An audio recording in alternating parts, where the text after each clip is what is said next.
Greetings YouTubers. To those of you who are subscribers to my channel, thank you and welcome back. And for anyone who is new, welcome to my channel. I hope you get something out of this. It's going to be a video on some of my tactical, shall we say, gear and a project I've been working on for the last couple months to get this set up the way it is.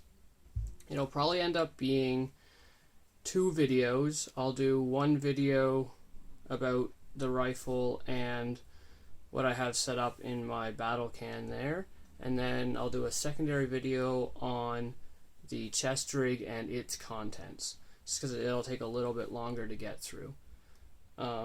Neither one should be very long, but I figured it'll go a little better doing it in a 2-part than trying to get it all through in one. So if you just give me a second here, I'll get started into part 1.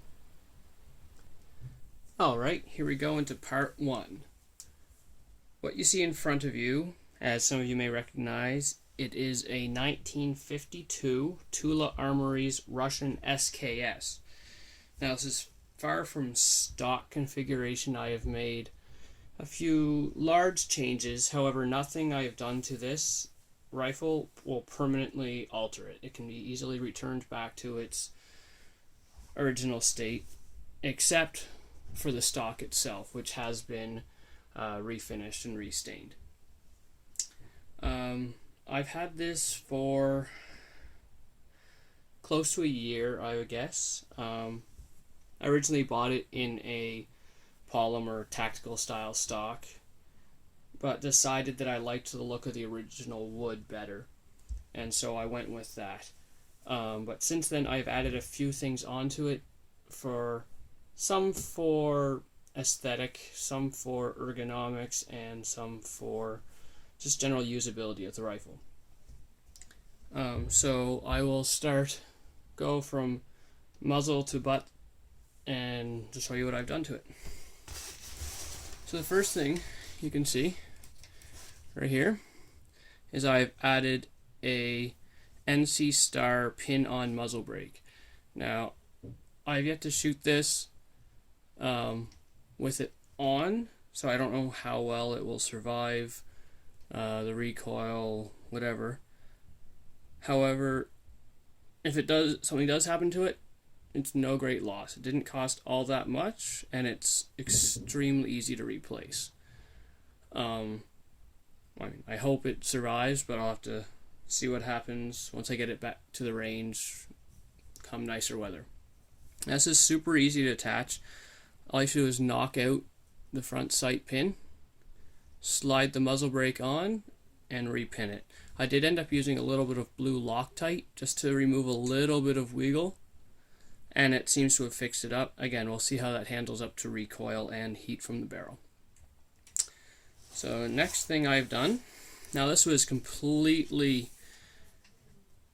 a trial and error project, was I added this stretch of Picatinny rail underneath the barrel. Now this is normally where the bayonet would go. It would fold up into the stock and attached onto the lug here. What I have done is added this Picatinny rail utilizing the hole for the cleaning rod. So it's bolted in from both ends into a barrel nut, I guess. I have no idea what they're really called. And that provides a fairly sturdy platform. Now, this is too far forward to be used for a hand grip of any kind, but as you can see, I have a quick detached sling swivel attached to it, which allows for complete bottom mounting of the sling as opposed to using the side mount here. And also you could put a bipod or something on this if you so chose. It's just a utility rail, not so much for ergonomics, but for utility. And then, of course, as I said, I refinished the stock. I turned it more to this dark brown color rather than the chipped orangey red lacquer that is normally on them that Russian weapons all tend to have. Now the next thing I did was I replaced the rear leaf sight and added a fiber optic one. super easy to see and a lot easier to acquire a target with. However, you do lose the ability to do quick field elevation with it.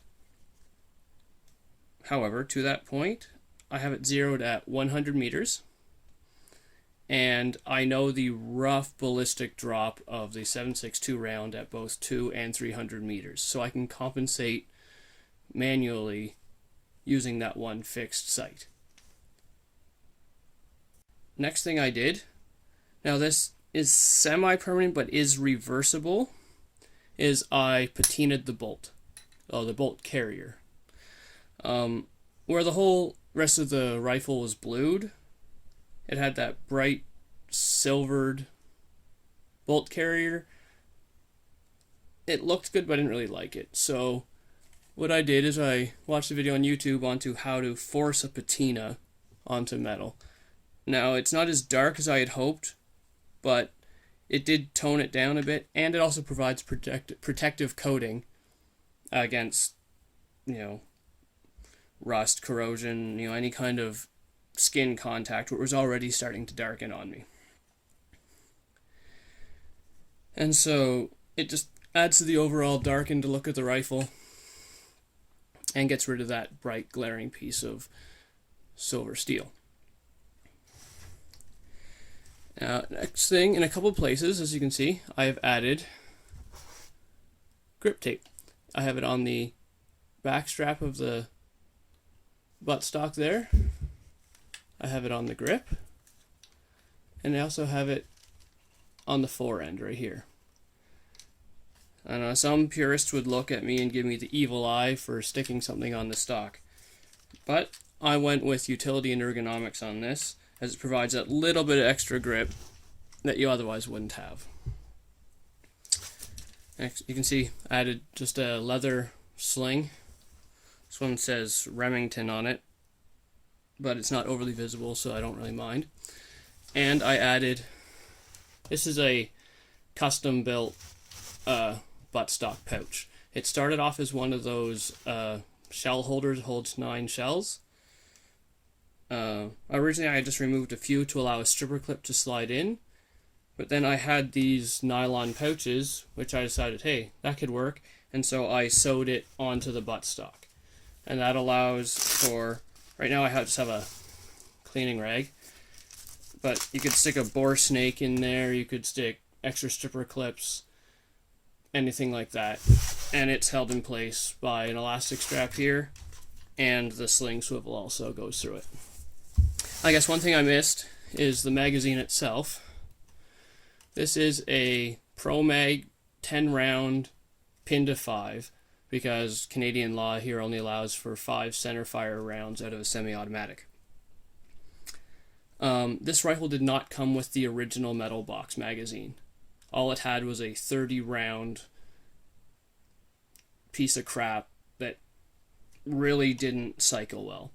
So I got this one. It's a lot smaller.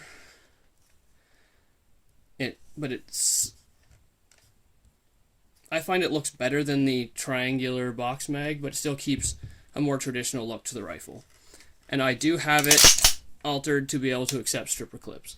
All it takes is a slight filing down of the feed lips to allow the stripper clip to slip in behind so that they can get pressed right down into the follower. Now, other than that, all the rest of this rifle is stock. Like I said, it came in it was an ATI Strike Force polymer stock, and I thought it looked cool, but then after using it for a while, I just found that the ergonomics just really weren't great, the balance was off, and I really didn't need, a collapsible folding buttstock and all this different stuff. So I decided to go with a more of a field durable traditional battle rifle, which is what this is set up as. So that is it. As you can see, maybe you can't. It is a 1952 Tula, and so far it's been a good gun. I've had no real issues with it at all. So we'll move on next. I've been assembling this over the last little while because money doesn't always allow for everything at once. I finally managed to purchase a spam can of ammo, which I know doesn't sound like much, but $200 on the outset for ammo is hard to justify sometimes. And I bought some extra stripper clips as well. So the way this can is set up,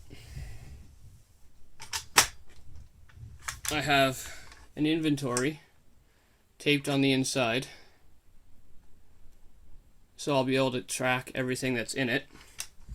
And essentially what this is it is set up as a battle can. It gives me basically 400 rounds of ammunition, 200 on stripper clips, 200 just in the packaging, as well as 100 rounds of 9mm for the handgun that is included with my tack vest or my chest rig there. So this can is basically everything you would need for a battle. It's not necessarily going to be a long-term thing, but it would be enough to get you started at least. So I have two different stripper clips here. I have some that are red and some that are silver. Now red indicates primary load, silver is secondary. I have 12 of the stripper clips in red, and then the remaining 8 are in the silver. So they would be a backup load for a quick reload. The reason I did that is because those stripper clips weren't as good. I had to do a bit of work on them to get them to function properly, and so I don't want to be relying on those ones as much. But I did get them to work to a point. If you had to, they would be workable. So let's take some of these out. So these are just the backup loads here.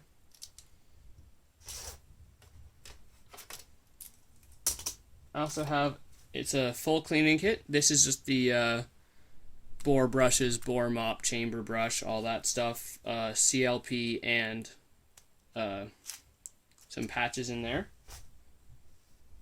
Have a cleaning rag. Like I said, I have 2 boxes of 9mm. Those are just 115 grain FMJs. I prefer 124s, but that's what I was able to get. And then, of course, the cleaning rods. So let's give you a peek in here. You see, this is the primary load, and then in the bottom is another 200 rounds of ammo still wrapped in the paper. So what this would allow you to do is have your primary fighting load, a quick reload, which you could stick in your assault pack or whatever, should that be what you were doing with it, and then you'd have a chance to refill once you got back to wherever you were based. And that all fits in here, and it allows for a full provision for both firearms that I have. So I only have 100 rounds of the 9mm because it is a secondary backup weapon. Hopefully you don't need to use that much ammunition, because if it comes down to that, you're probably screwed anyway. And this obviously isn't all the ammunition I have. I do have a range box of ammunition for the range, which with a lot more in there, and that's for all my different guns. But this is specifically not to be touched very often, at least. It's to be left like this as a battle box for my rifle, pistol, to go with that kind of gear. So this will be the end of video 1. If you stick around, I will give you a look at my chest rig, and that will conclude this 2-part. Alright, see you soon.